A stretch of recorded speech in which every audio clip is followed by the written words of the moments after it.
You will hear a telephone conversation between the organiser of a park run and a woman who wishes to take part in the run. First, you have some time to look at questions 1 to 6.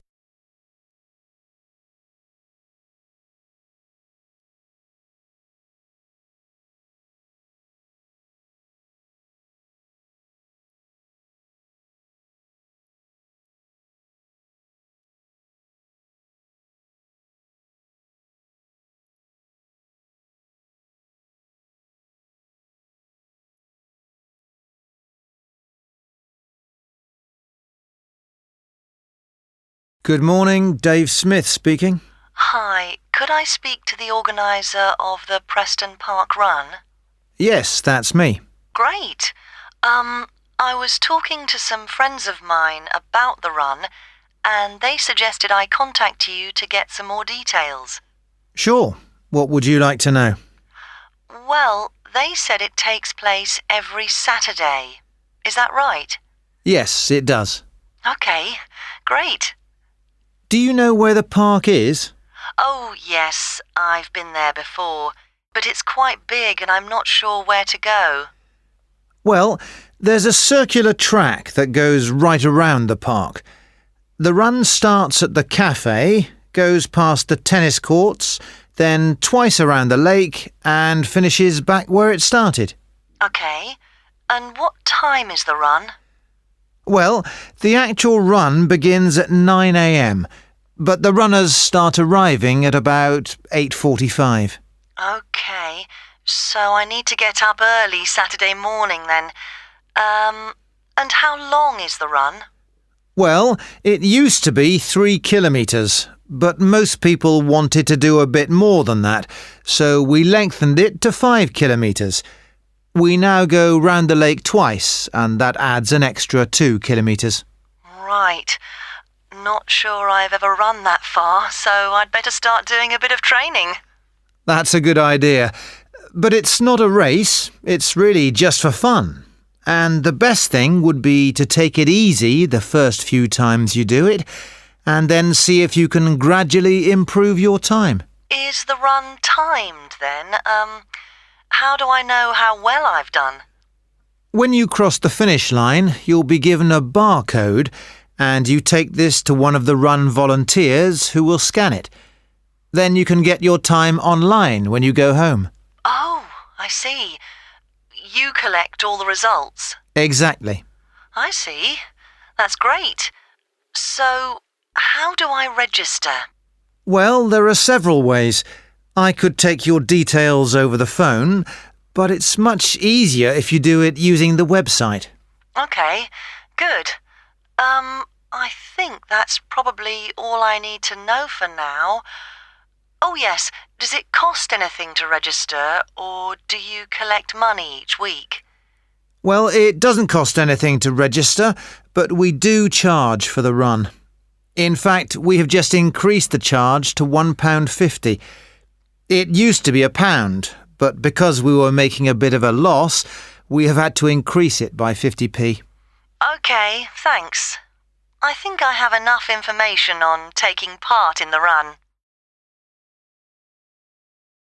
Before you hear the rest of the conversation, you will have some time to look at the questions 7 to 10.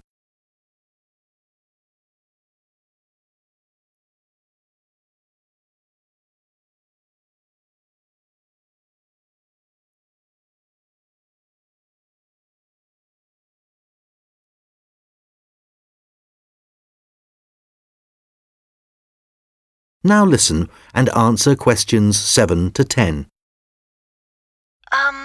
You mentioned volunteers. I have a friend who is interested in helping out. Can you give me some details so I can pass them on to her? Sure. Well, you need to ask your friend to contact Pete Morn. He manages all the volunteers. Okay. I didn't quite catch his surname. Was it Morn? M-O-R-N? No, just a bit more complicated. It's M-A-U-G-H-A-N.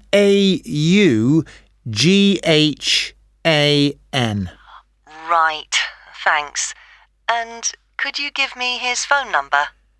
Yes, just a moment. It's here somewhere. Let me just find it. I've two numbers for him. I think the one that begins 01273 is an old one, so use this one. It's 01444 732900. OK, got that. Can you tell me anything about the volunteering? Like what kind of activities it involves? Sure. Well, we need volunteers for basic stuff like setting up the course. We have to do that before all the runners arrive. OK, so that's a really early start. Yes, that's right. But if your friend would prefer to arrive a bit later, she can also help with guiding the runners so they don't go the wrong way. I see. I believe you do a report on some of the races. Yes, that's right. In fact, we do a weekly report on each race, and we always try to illustrate it. OK. Well, my friend really likes taking photographs. She's just bought a new camera. Actually, that would be great.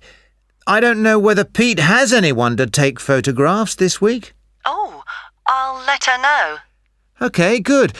Could you ask your friend to phone Pete and let him know? Yes, I will. OK, thanks. Goodbye. Goodbye. Now turn to Section 2. You will hear a recorded message about a bus tour. First, you have some time to look at questions 11 to 14.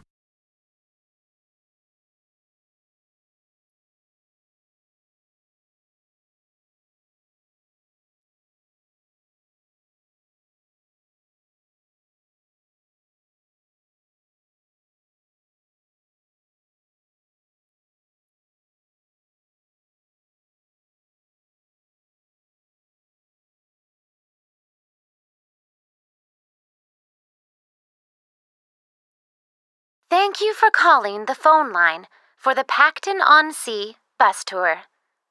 This is a recorded message lasting approximately 4 minutes, and it provides general information on the town bus tour.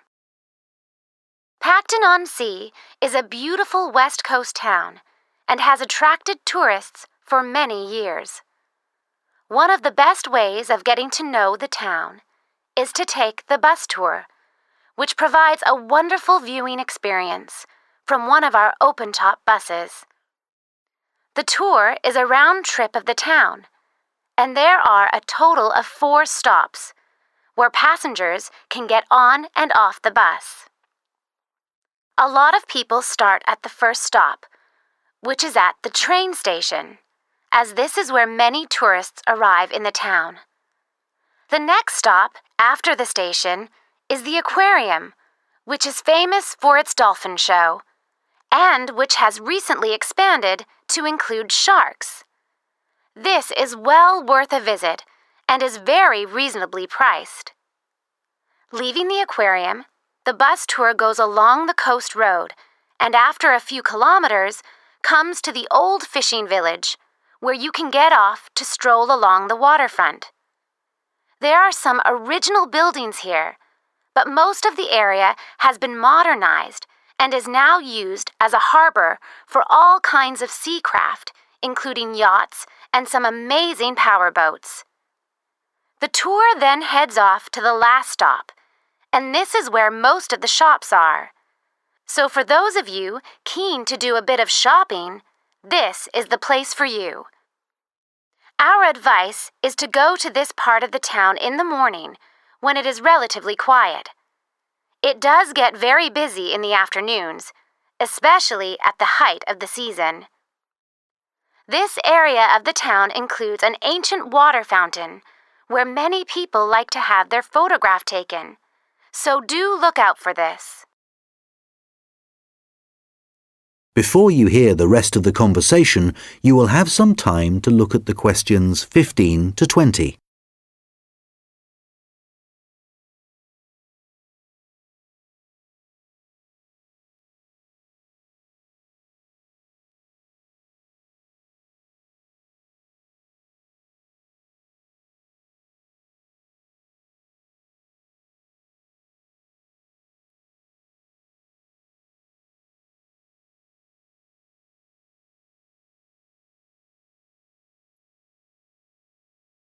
Now listen and answer questions 15 to 20.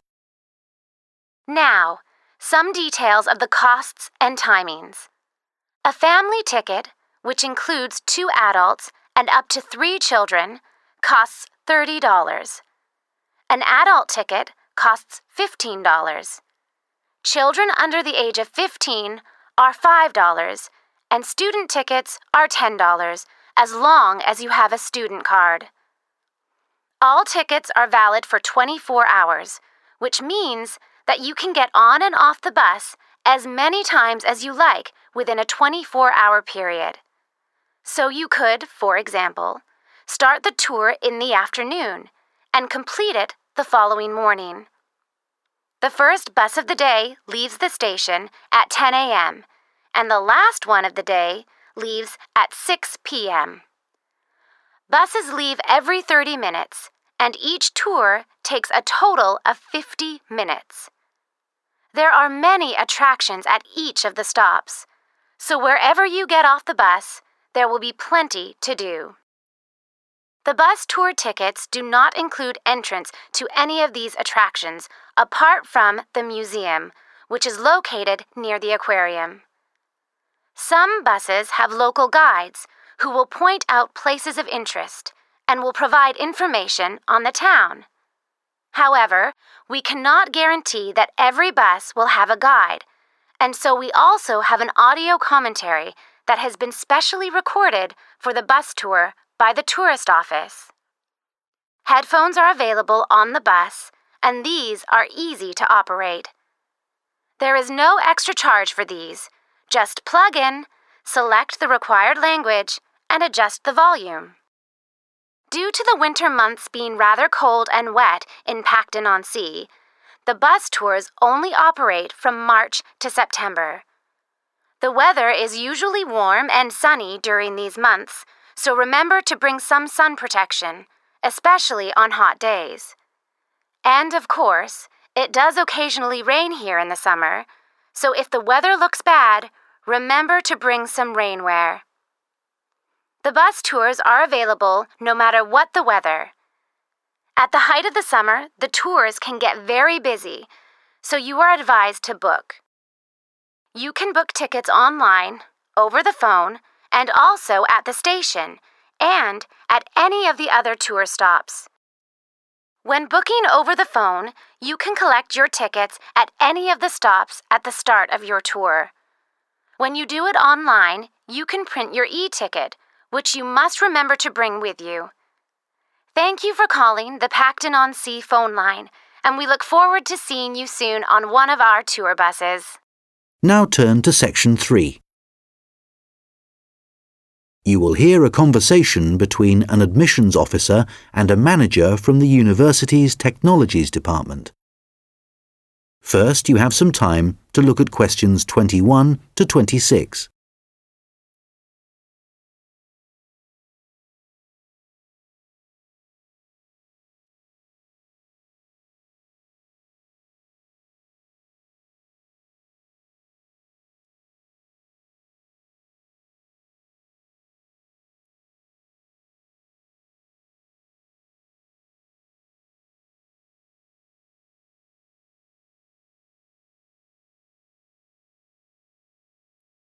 Hello, I'm Randy Agotra from the Technologies Department. Ah, yes, good. I'm Dave Hadley. Thanks for coming to see me. That's okay. I believe you want us to do some work for you. Yes, that's right. I'm responsible for student admissions to the college, and I use a computer system to help process student enrolments and to do the timetabling. But it really doesn't suit the way we work these days. It's over 10 years old, and although it was fine when it was first introduced, it's just not good enough now. Okay, what problems are you experiencing? Well, 20 years ago, the college was quite small, and we didn't have the numbers of students or tutors that we have now. So the system can't handle the increasing volumes? Well, there's a lot more data now, and it sometimes seems the system has crashed, but in fact, it just takes ages to go from one screen to the next. Right. Is that the only problem? Well, that's the main one, but there are others. In the past, doing the timetabling was quite simple, but now we have a lot more courses, and what's made it complicated is that many of them have options. Right, but the system should allow you to include those. Well, no, it doesn't. It was supposed to, and a few years ago we did ask someone from the technologies department to fix it, but they never seemed to have the time. Are there any other issues with the system? Well, I've been given extra responsibilities, and so I have even less time to do the timetabling. If there was anything you could do, Randir, to make the process more efficient, that would be really helpful. Well, it sounds like you could do with an assistant, but that's obviously not possible. So what about having an online system that students can use to do their scheduling? How would that work? Well, it may mean less choice for students, but we could create a fixed schedule of all the courses and options, and they could then view what was available. And work it out for themselves. That sounds great. OK, so we'll need to decide whether or not to improve the existing system or to build a completely new system. Well, I'd much prefer to have a new system. Quite frankly, I've had enough of the old one. OK, that'll probably take longer, although it may save you money in the long run. When were you hoping to have this in place? Well, it's January now, and the new intake of students will be in September. We need to start processing admissions in the next few weeks, really. Well, it will take more than a few weeks, I'm afraid. As an initial estimate, I think we'll be looking at April or May to improve the existing system, but for a new system, it would take at least 9 months.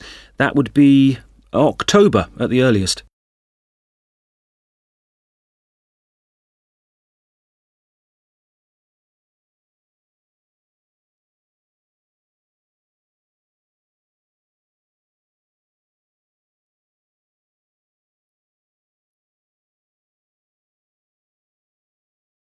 Now listen and answer questions 27 to 30. What are the next steps if we are to have a new system?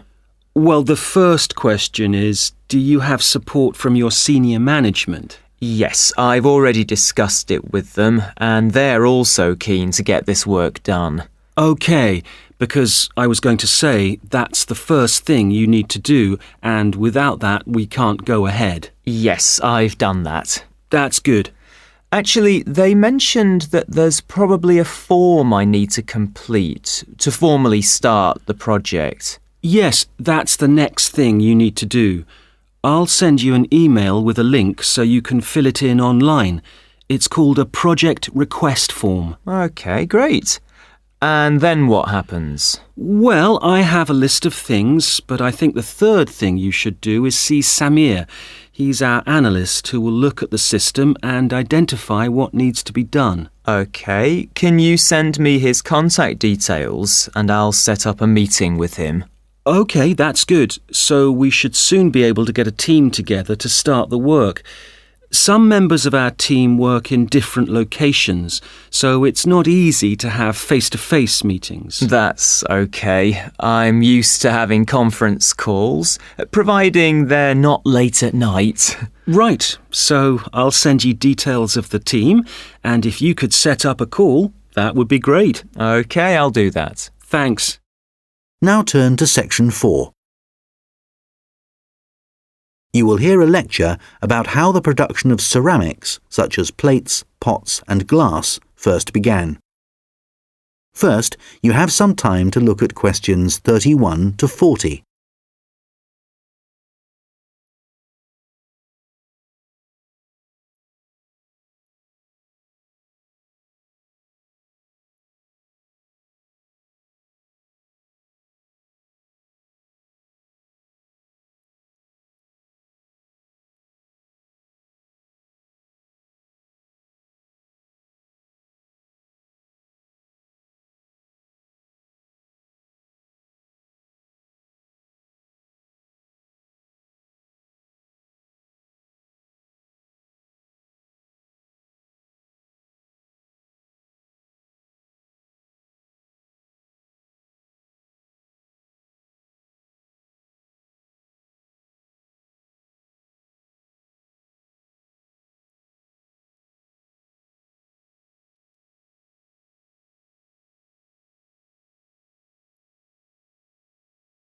Now listen carefully and answer questions 31 to 40.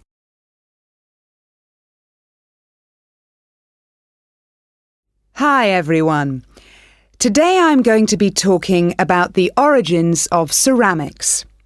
So first of all, let's start off with, what is a ceramic? Well, generally speaking, ceramics are what you get when you apply heat to certain inorganic, non-metallic solids and then allow them to cool. And examples of ceramics are everyday things like earthenware pots, crockery, glassware, and even concrete. So how did it all begin?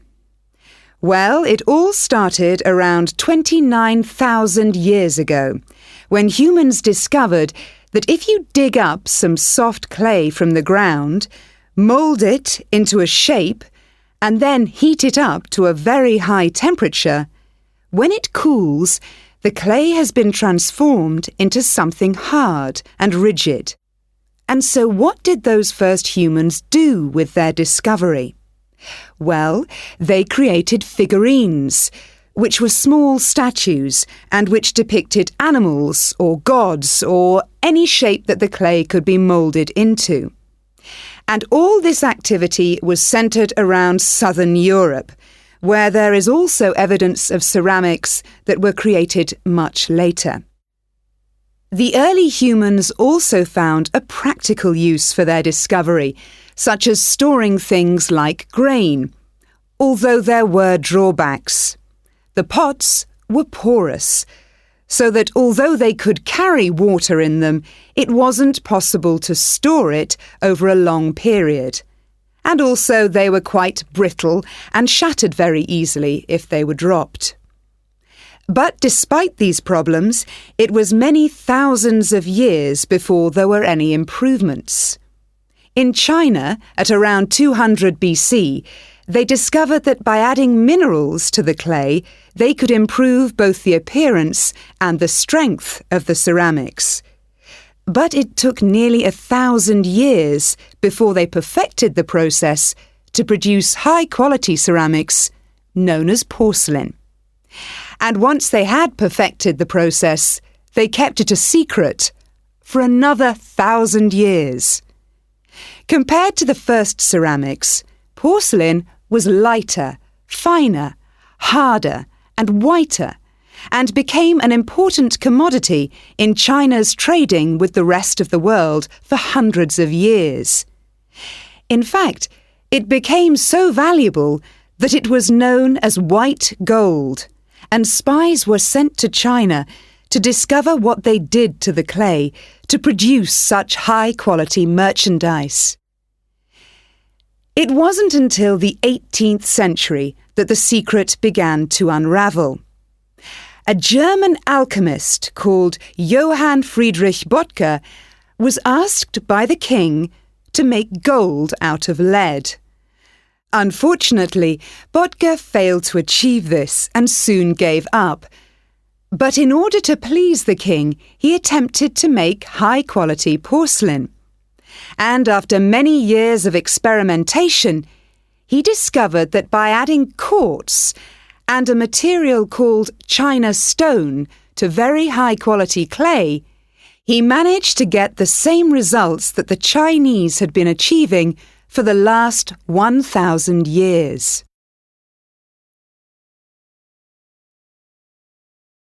We'll now look at another ceramic which is made from mixing sand with minerals and heating to over 600 degrees Celsius. When this mixture cools, the result is, of course, glass. The main difference between ceramics made from clay and glass is that clay is made up of crystalline plates which become locked together in the cooling process, whereas glass cools too quickly for crystals to form. Apart from that, the process of heating up naturally occurring materials to transform them is the same. The origins of glass date back to 3,500 BC, but it wasn't until the Roman Empire, 2,000 years ago, that the art of glassblowing and the practical uses of glass became more widespread. One of the more innovative uses was to use it in windows, as up until then they had just been holes in walls. It must have been very drafty in those days. The Romans were also responsible for inventing concrete, and although the origins are uncertain, experts think that this is largely due to the high level of volcanic activity in the area.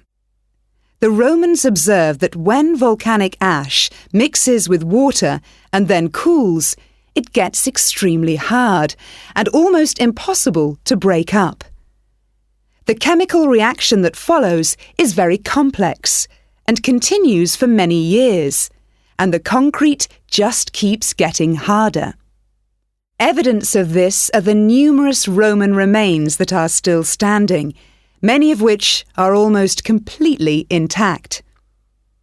One of the most important facts about concrete for the Romans was that it can be created underwater.